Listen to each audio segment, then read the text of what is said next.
afternoon, and good evening. It's your girl ChucTayyy, and I am here with your RETV Sports Break. You can catch me here every Thursday, talking junk, spitting facts. Let's get started. As always, folks, let's just go ahead and jump into some football and talk about how this season's playoff, exciting times, unmatched. Just, I don't know what they put in the water. I don't know if they all have Mike Secret stuff, but baby, the way that I was in here yelling at the TV this weekend is unmatched. That Bucks game, I'm getting ahead of myself. Let's just backtrack to last week, shall we? If you are just joining this party already in motion, I've been pretty decent with my picks this year, okay? And I've also remembered them because I've written them down in my handy dandy notebook. So I did have, I had the Rams over the Bucks, so yay me. Here we are. I did think that the Bengals were going to lose. I was clearly wrong there. I did have the Chiefs winning, and I did not have the 49ers winning. So here we are. I've been doing pretty good. But as we ease into upcoming road to the Super Bowl territory on February the 13th, we have AFC Championship, Cincinnati and Kansas City. I'm going to go with Kansas City. And in the NFC, I'm actually going to go Rams over 49ers. I know that this game is huge, just huge. It is. I heard rumors on some other podcasts that they are doing the most with the tickets for the Rams and 49ers game, and it's just that one's going to be big. It's going to be epic, and I cannot wait. But I'm gonna go Rams in the NFC, and I'm gonna go Chiefs in the AFC, and we'll see if I'm right. We'll come back to that. But speaking of football and the Bucks losing and all of the things, Packers losing, we're going to talk about two quarterbacks here, folks. So the Brady of Tom has said that he's not quite sure that he's going to return next season. And you want to talk about some butt hurt folks? Not me, but others, okay? Basically, Tom Brady, all 40-ish years of him, is saying that he just feels like it may be time to hang it up. His wife, Giselle, the supermodel, it makes her cringe to see him get hit, and he needs to be there for his kids and all things that we understand. And I mean, to be completely honest, all of the older quarterbacks are starting to get up out of there, and it may be time, Tom. It may be time. Now, if he doesn't retire, I feel like we might be okay. I feel like Tom Brady is in he may be able to get one more year, but what I personally, Taylor, what I think is that he is like, well, I was there in New England. I won a bunch of chips. I came over here to prove that it's me that's winning the chips. Obviously you have some teammates, right? But it's not Bill. It's not said other folks over there up in the Massachusetts area. But it is me, Tom. So I think he made his point. And I think now he's like, I'm good. I feel like that was his coming back like Jordan wearing the 4-5 moment. Now, granted, Mike ain't win no chips in the 4-5, but you get my point, right? I think it was just his way of being like, but I do this. This is what I do, and it doesn't matter where I got to do it at. I know that was grammatically incorrect, but it's fine. So that's what I think personally. We will see. It's literally the only thing that they're talking about right now outside of the actual road to the Super Bowl. So, we'll be covering this, and should there be some huge announcement and retirement party, we will talk about it. In additional quarterback news, Aaron Rodgers. Let's just pause for the cause right here.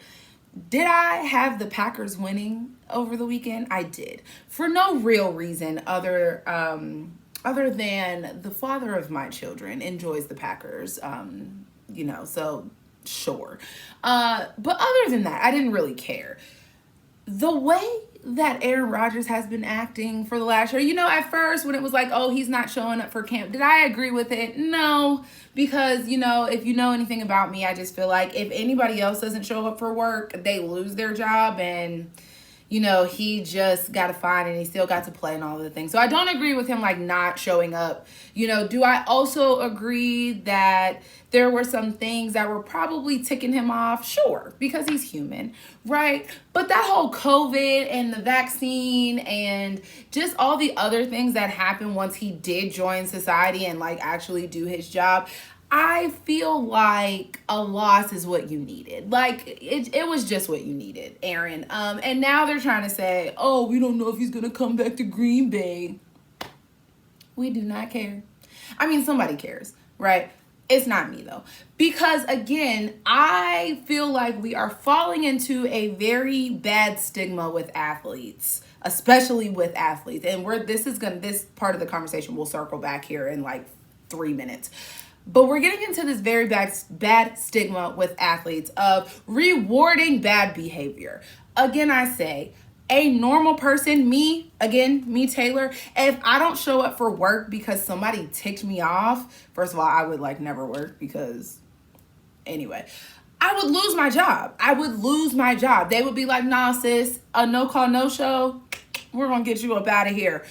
It's just, we put these athletes up on some, I don't want to call it a weird pedestal, but on this pedestal where, yes, I understand they're under contract and there's a little more stipulation to get rid of an athlete, so to speak, than like a regular, like me, Taylor, who doesn't show up for work.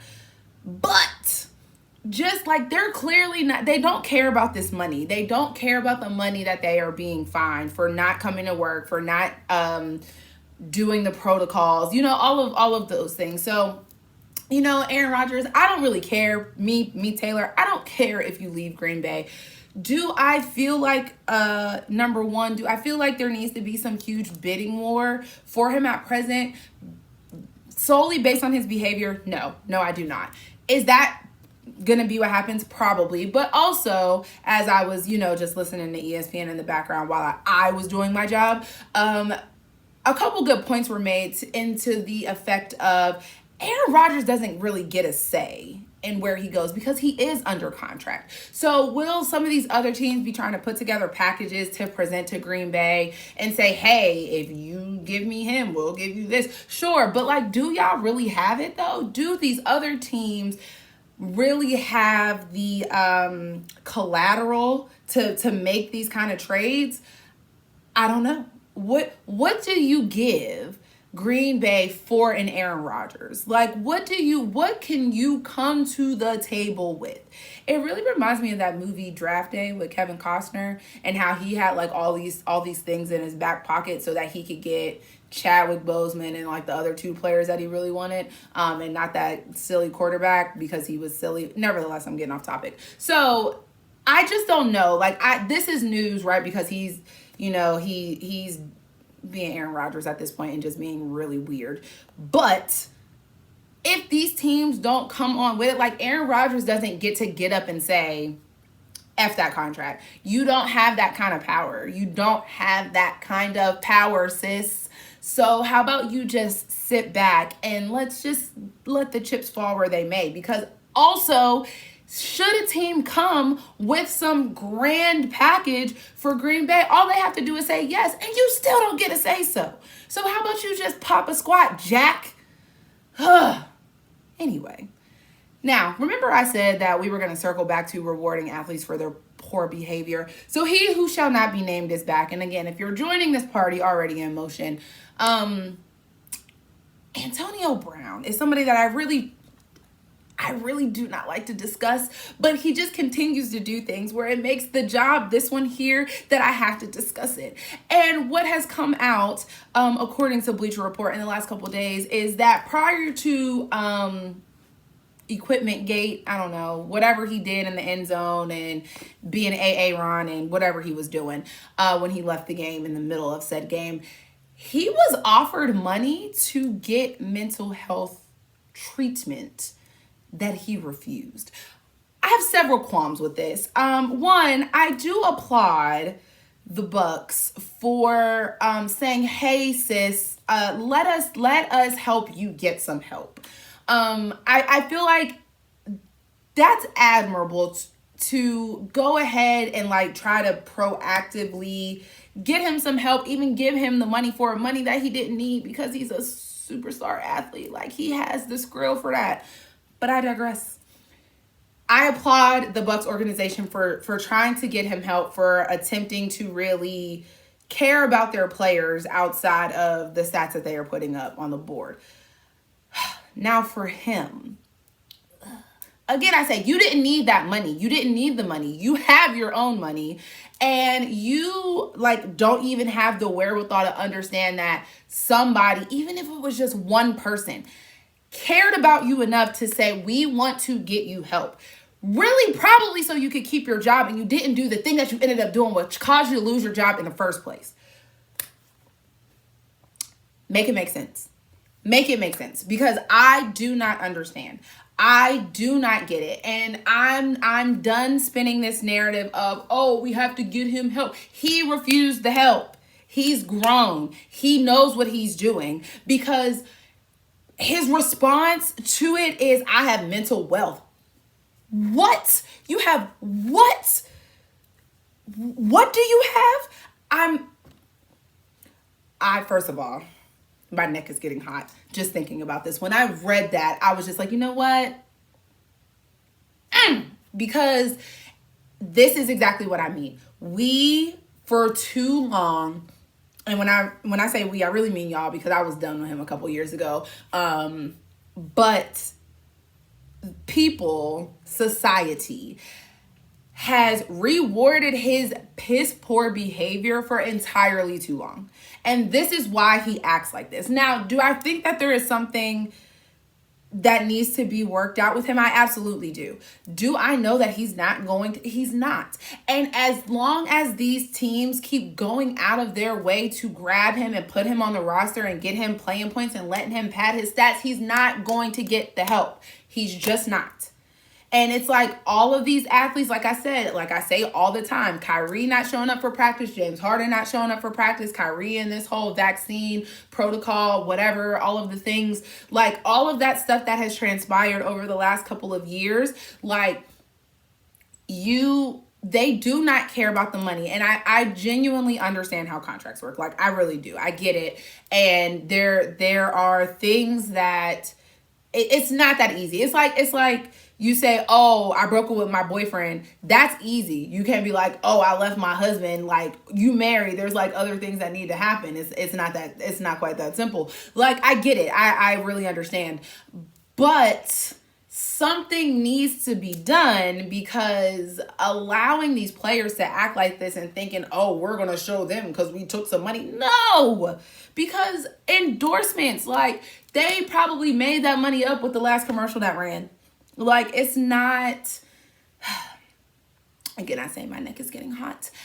I just feel like something else needs to happen. Now, is something going to happen? Probably not, because I'm just a little person here in a makeshift playroom office that's spouting off things that I think are reasonable. But I don't work for the Bucks. I don't work for the NFL. I mean, if you need somebody, though, holla at me. But, you know, I don't work there. I sit, again, in my little makeshift playroom office, and I talk shit. So, you know, I got nothing. I just feel like putting athletes, celebrities, or what have you on these pedestals and allowing them to just run their race and shoot their shots and do whatever. And it's just like, oh, well, we fined them a couple $100,000. Like, that was stopping them from doing something. It's just not working for me. It's no longer working for me. It's no longer serving my thought process.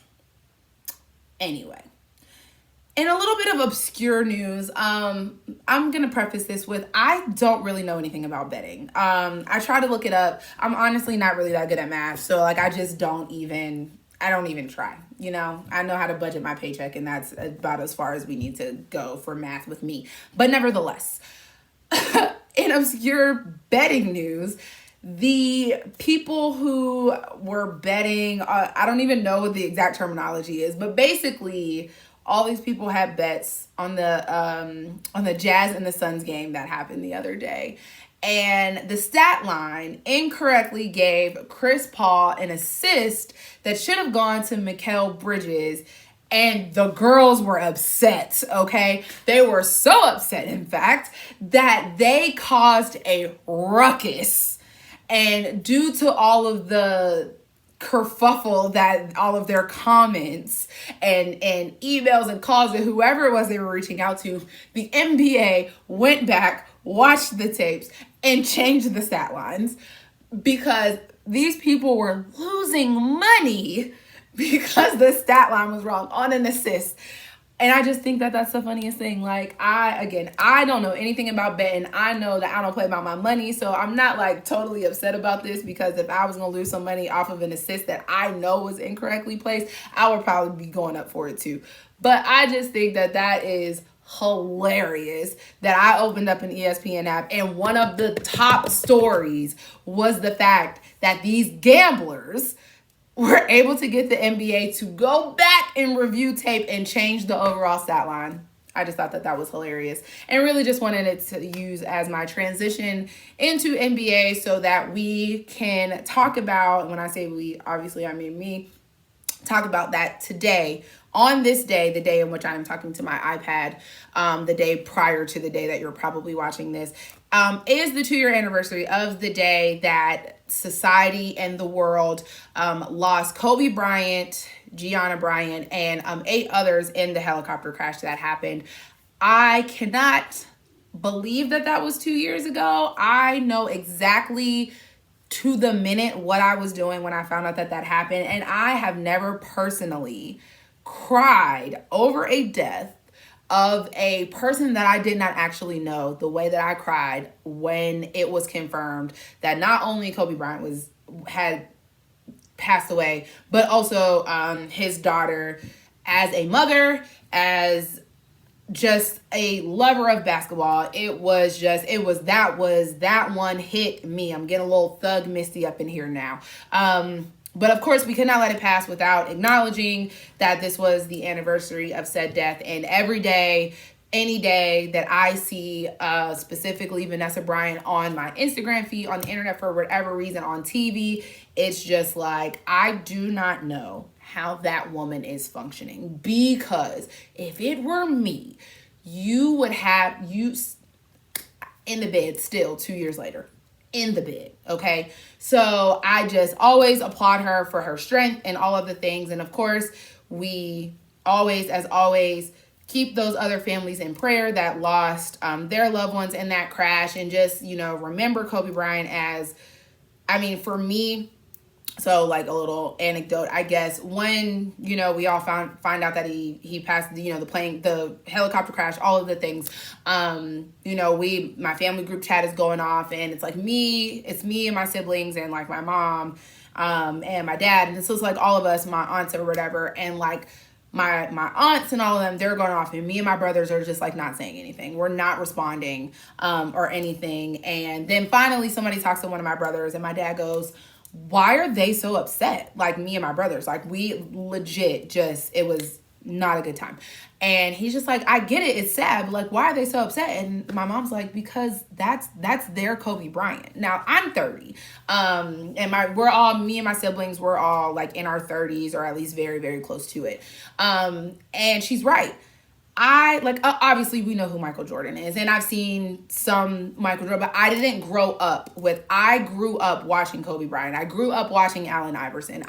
Those are the players that I grew up watching. Obviously LeBron has been in the league for, basically half my life at this point. But, that's, if you're 30-ish, like 30, I would say between like 20, maybe 27 and like 37, maybe something like that. You grew up watching Kobe Bryant. Like that is our Michael Jordan. So I said all that to say, for me, in the era in which I grew up and was watching basketball, and those types of things like that, Kobe Bryant was it. Now, I'm not going to tell you I was a Laker fan, but if you have any respect for the game at all, you go up for Kobe. And, there's just a little personal anecdote because, again, the anniversary, and we were not going to let that pass without at least acknowledging it. And that is it for me this week. No bright spots. I don't really feel like there's anything that I really want to go up for any more than that. But, that's it. That's it for me, guys. You will catch me here next week. New t-shirt, same background, talking junk, spitting facts. See you later.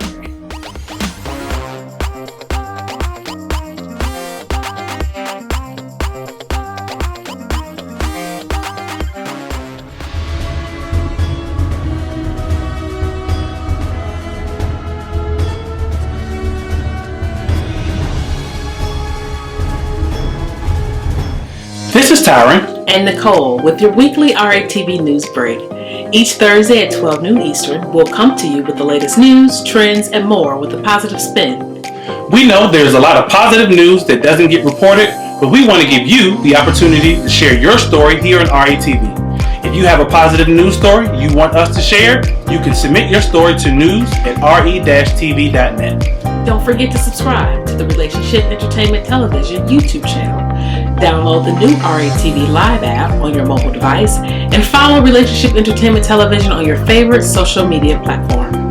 Don't forget, make sure you tune into the RETV News Break each Thursday at 12 p.m. Eastern. Until then, be blessed and be great. Growing up in the church, we saw a lot. Things that people refuse to talk about. The elephants in the room. Mental illness, sexual abuse, broken families, domestic violence, and so much more. The Big E, The Elephant in the Room, is a show that sheds light on these topics. We're here to speak about the unspeakable. Hey, it's your girl Tia Robertson. I'm the host of Entrepreneur Insider.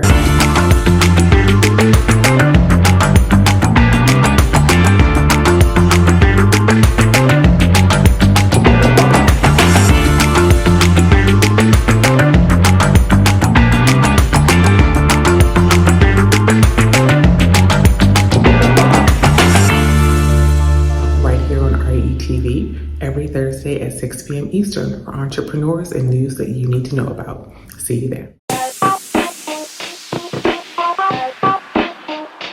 Welcome to What's Going On? My name is Demita Joe. Each Wednesday, you can find me here at 3 p.m. I'll be over here discussing different things that are going on and try to bring you a boost of positivity for your week because we all need this. We're going to share some feel-good stories. We might find a hometown hero. We may take a look at some trending topic. And sometimes we might even find a lesson in a not-so-warm and fuzzy story if we can. I'm Demita Joe, and I'll see you guys on the next episode right here on What's Going On?